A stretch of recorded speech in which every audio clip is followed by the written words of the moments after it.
कृष्णा रुपनर यांचा सामाजिक उपक्रम 55 भाविकांना घडवली मोफत तीर्थयात्रा। सांगलीच्या कवटेमहाकाळ तालुक्यातील चोरोची या लहानशा गावामध्ये असणाऱ्या एका तरुणाने कोणताही स्वार्थ न ठेवता एका सामाजिक भावनेतून जवळजवळ 55 भाविकांना मोफत काशी यात्रा घडवली आहे। कृष्णा भगवान रुपनर यांनी त्यांची आई स्वर्गीय सौ जनाबाई रुपनर यांच्या स्मृतिप्रित्यर्थ अनेक भाविकांसाठी मोफत तीर्थयात्रेचे आयोजन केले होते।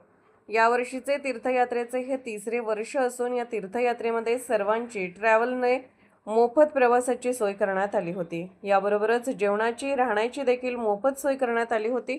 या त्यांच्या उपक्रमाबद्दल भाविकांनी समाधान व्यक्त केले असून त्यांच्या उत्तरोत्तर प्रगती व्हावी अशी प्रार्थना करण्यात येत आहे। पाहूया ते काय म्हणाले ते। कृष्णा भगवान रुपनर, मी माझी आई जनाबाई रुपनर यांच्या स्मरणार्थ दरवर्षी आम्ही काशीला बऱ्याच लोकांना, आमच्या गावातल्या पंचक्रोशीतल्या लोकांना काशीला पाठवतो।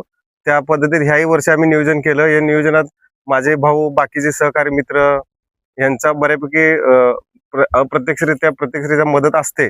आम्ही दरवर्षी गिरनार आणि काशी हे आमचं ठरलं नेहमीप्रमाणे आम्ही आईच्या स्मरणार्थ आम्ही ही यात्रा काढत असतो। किती वर्ष हे तिसरं वर्ष। साधारणपणे किती भाविक गेले होते? ह्या वेळेस 54 पॅसेंजर होते। जवळपास दरवर्षी आम्ही 50च्या वर ठेवतो। त्यांची काय काय स्थिती आहे? आम्ही सगळं राहणं, पिणं, खाणं, जेवण आणि आमचे मित्र, जुने सहकारी मित्र आहेत ते, पण ते महाराज आहेत, त्यांच्या मार्गदर्शनाखाली ती यात्रा चालते। मग भाविकांनी तुम्हाला चांगल्यापैकी आशीर्वाद दिलाय प्रतिक्रिया व्यक्त करताना, त्याबद्दल भाविकांना तुम्ही काहीच म्हणणार?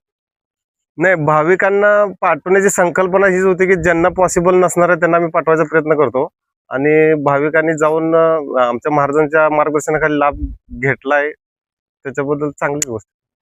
तुम्हाला संकल्पना कशाबद्दल? नाही, संकल्पना म्हणजे आमचे ते म्हणजे काय बरंच आहे काहीतरी, पण ते संकल्पना आहे म्हणजे अजून बरंच आहे, सांगत मी सगळे एकदाच नाही, दिन तुम्हाला हळूहळू।